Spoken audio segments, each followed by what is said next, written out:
ಕಾನೂನುಬದ್ಧ ನೈತಿಕ ಮತ್ತು ಸಾಮಾಜಿಕ ಜವಾಬ್ದಾರಿಯಿಂದ ಮಗಳು ತಪ್ಪಿಸಿಕೊಳ್ಳಲು ಸಾಧ್ಯವಿಲ್ಲ ಎಂದು ಸ್ಪಷ್ಟಪಡಿಸಿರುವ ಕರ್ನಾಟಕ ಹೈಕೋರ್ಟ್ ತಾಯಿಯಿಂದ ಉಡುಗೊರೆಯಾಗಿ ಪಡೆದಿದ್ದ ಆಸ್ತಿಯನ್ನು ಹಿಂತಿರುಗಿಸುವಂತೆ 44 ವರ್ಷದ ಮಹಿಳೆಗೆ ಆದೇಶಿಸಿದ ತೀರ್ಪನ್ನು ಎತ್ತಿ ಹಿಡಿದಿದೆ. ತಾಯಿ ನೀಡಿದ್ದ ಗಿಫ್ಟ್ ಡೀಡ್ ರದ್ದುಗೊಳಿಸಿದ ಹಿರಿಯ ನಾಗರಿಕ ನಿರ್ವಹಣಾ ನ್ಯಾಯಮಂಡಳಿ ಮತ್ತು ಉಪವಿಭಾಗಾಧಿಕಾರಿಗಳ ಆದೇಶವನ್ನು ಪ್ರಶ್ನಿಸಿ ಪವಿತ್ರ ಎಂಬ ಮಹಿಳೆ ಹೈಕೋರ್ಟ್ ಮೆಟ್ಟಿಲೇರಿದ್ರು. ಆದರೆ ನ್ಯಾಯಮೂರ್ತಿ ಸಚಿನ್ ಎಸ್ ಮಗ್ದುಮ್ ಅವರಿದ್ದ ಪೀಠ ಅರ್ಜಿಯನ್ನು ವಜಾಗೊಳಿಸಿದೆ. ಸ್ವಂತ ಆಸ್ತಿ ಹೊಂದಿದ್ದರೂ ಅದನ್ನು ಮಕ್ಕಳಿಗೆ ವರ್ಗಾಯಿಸಿದ ಬಳಿಕ ಬಾಡಿಗೆ ಮನೆಯಲ್ಲಿ ವಾಸಿಸಲು ಒತ್ತಾಯಿತಳಾದ ಹಿರಿಯ ನಾಗರಿಕರ ಅಸಹಾಯಕ ಸ್ಥಿತಿಯನ್ನು ಈ ಪ್ರಕರಣ ಸ್ಪಷ್ಟವಾಗಿ ತೋರಿಸುತ್ತದೆ ಎಂದು ಆದೇಶದಲ್ಲಿ ನ್ಯಾಯಮೂರ್ತಿಗಳು ಅಭಿಪ್ರಾಯಪಟ್ಟಿದ್ದಾರೆ.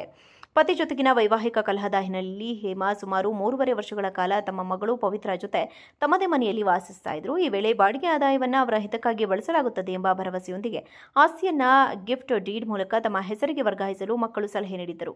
ವಾದ ಪ್ರತಿವಾದ ಆಲಿಸಿದ ನ್ಯಾಯಾಲಯ ಹಿರಿಯ ನಾಗರಿಕರ ಪಾಲನೆ ಮತ್ತು ಕಲ್ಯಾಣ ಕಾಯ್ದೆ ಒಂದು ಕಲ್ಯಾಣಮುಖಿ ಕಾನೂನು ಎಂದು ಹೇಳಿ ಪ್ರತಿ ಪ್ರಕರಣದಲ್ಲೂ ಕಡ್ಡಾಯವಾಗಿ ಲಿಖಿತ ಷರತ್ತು ಬೇಕೆಂದು ಒತ್ತಾಯಿಸಿದರೆ ಕಾನೂನಿನ ಉದ್ದೇಶವೇ ವಿಫಲವಾಗುತ್ತದೆ ಎಂದು ಅಭಿಪ್ರಾಯಪಟ್ಟಿತು. ಹೇಮಾ ಅವರು ನಿವೃತ್ತ ಸರ್ಕಾರಿ ಶಾಲಾ ಶಿಕ್ಷಕಿಯಾಗಿದ್ದು ತಮ್ಮ ಸ್ವಂತ ಆಸ್ತಿಯನ್ನ ಮಗ ಮತ್ತು ಮಗಳ ಹೆಸರಿಗೆ ವರ್ಗಾಯಿಸುವ ಮೂಲಕ ಮಕ್ಕಳ ಮೇಲಿನ ನಂಬಿಕೆ ಮತ್ತು ಭದ್ರತೆಯ ನಿರೀಕ್ಷೆಯನ್ನ ಇಟ್ಟಿದ್ರು. ಈಗ ಅವರು ಬಾಡಿಗೆ ಮನೆಯಲ್ಲಿ ವಾಸಿಸುವಂತಾಗಿದೆ. ತಮ್ಮ ಸ್ವಂತ ಆಸ್ತಿಯ ಆಶ್ರಯವನ್ನು ಅದರಿಂದ ದೊರೆಯುವ ಆದಾಯವನ್ನು ಕಳೆದುಕೊಂಡಿದ್ದಾರೆ.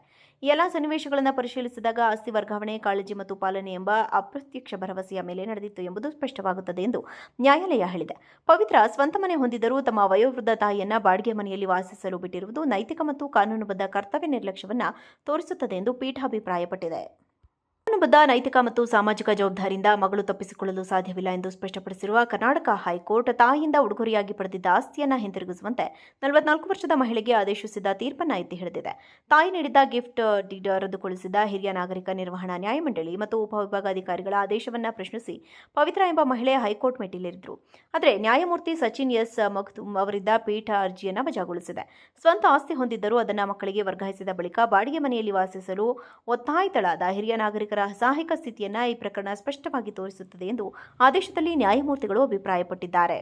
ಪತಿ ಜೊತೆಗಿನ ವೈವಾಹಿಕ ಕಲಹದ ಹಿನ್ನೆಲೆಯಲ್ಲಿ ಹೇಮಾ ಸುಮಾರು 3.5 ವರ್ಷಗಳ ಕಾಲ ತಮ್ಮ ಮಗಳು ಪವಿತ್ರ ಜೊತೆ ತಮ್ಮದೇ ಮನೆಯಲ್ಲಿ ವಾಸಿಸ್ತಾ ಇದ್ರು. ಈ ವೇಳೆ ಬಾಡಿಗೆ ಆದಾಯವನ್ನು ಅವರ ಹಿತಕ್ಕಾಗಿ ಬಳಸಲಾಗುತ್ತದೆ ಎಂಬ ಭರವಸೆಯೊಂದಿಗೆ ಆಸ್ತಿಯನ್ನ ಗಿಫ್ಟ್ ಡೀಡ್ ಮೂಲಕ ತಮ್ಮ ಹೆಸರಿಗೆ ವರ್ಗಾಯಿಸಲು ಮಕ್ಕಳು ಸಲಹೆ ನೀಡಿದ್ದರು.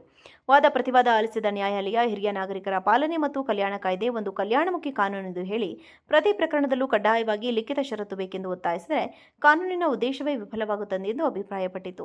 ಹೇಮಾ ಅವರು ನಿವೃತ್ತ ಸರ್ಕಾರಿ ಶಾಲಾ ಶಿಕ್ಷಕಿಯಾಗಿದ್ದು ತಮ್ಮ ಸ್ವಂತ ಆಸ್ತಿಯನ್ನ ಮಗ ಮತ್ತು ಮಗಳ ಹೆಸರಿಗೆ ವರ್ಗಾಯಿಸುವ ಮೂಲಕ ಮಕ್ಕಳ ಮೇಲಿನ ನಂಬಿಕೆ ಮತ್ತು ಭದ್ರತೆಯ ನಿರೀಕ್ಷೆಯನ್ನ ಇಟ್ಟಿದ್ರು. ಈಗ ಅವರು ಬಾಡಿಗೆ ಮನೆಯಲ್ಲಿ ವಾಸಿಸುವಂತಾಗಿದೆ. ತಮ್ಮ ಸ್ವಂತ ಆಸ್ತಿಯ ಆಶ್ರಯವನ್ನು ಅದರಿಂದ ದೊರೆಯುವ ಆದಾಯವನ್ನು ಕಳೆದುಕೊಂಡಿದ್ದಾರೆ. ಈ ಎಲ್ಲ ಸನ್ನಿವೇಶಗಳನ್ನು ಪರಿಶೀಲಿಸಿದಾಗ ಆಸ್ತಿ ವರ್ಗಾವಣೆ ಕಾಳಜಿ ಮತ್ತು ಪಾಲನೆ ಎಂಬ ಅಪ್ರತ್ಯಕ್ಷ ಭರವಸೆಯ ಮೇಲೆ ನಡೆದಿತ್ತು ಎಂಬುದು ಸ್ಪಷ್ಟವಾಗುತ್ತದೆ ಎಂದು ನ್ಯಾಯಾಲಯ ಹೇಳಿದೆ. ಪವಿತ್ರ ಸ್ವಂತ ಮನೆ ಹೊಂದಿದ್ದರೂ ತಮ್ಮ ವಯೋವೃದ್ಧ ತಾಯಿಯನ್ನ ಬಾಡಿಗೆ ಮನೆಯಲ್ಲಿ ವಾಸಿಸಲು ಬಿಟ್ಟಿರುವುದು ನೈತಿಕ ಮತ್ತು ಕಾನೂನುಬದ್ಧ ಕರ್ತವ್ಯ ನಿರ್ಲಕ್ಷ್ಯವನ್ನ ತೋರಿಸುತ್ತದೆ ಎಂದು ಪೀಠ ಅಭಿಪ್ರಾಯಪಟ್ಟಿದೆ.